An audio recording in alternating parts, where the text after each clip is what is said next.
আজকে আমরা খুব সহজ পদ্ধতিতে একটা চার্জার ফ্যান তৈরি করব। তো আমরা এই লাইটটার সাহায্যে একটা চার্জার ফ্যান তৈরি করব। এই লাইটের ভিতরে যা যা ইলেকট্রনিক পার্টস আছে সেইগুলো দিয়েই আজকে চার্জার ফ্যান তৈরি করে দেখাবো। এই লাইটটা আমার বাসায় অনেক দিন ধরে পড়ে আছে।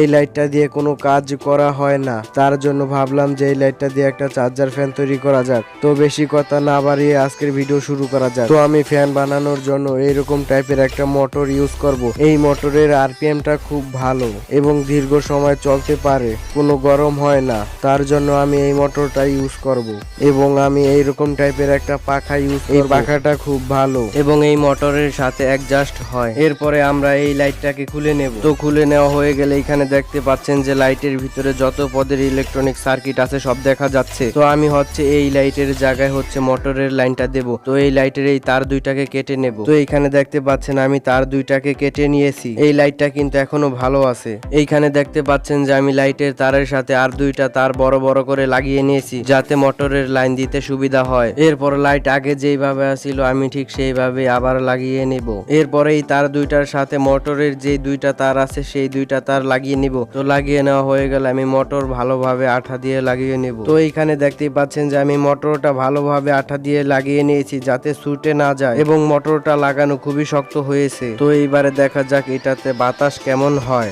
এই ফ্যানটাতে যা বাতাস হয় একজন মানুষের জন্য মোটামুটি এনাফ, একজন মানুষের শরীর ঠান্ডা করে রাখতে পারবে।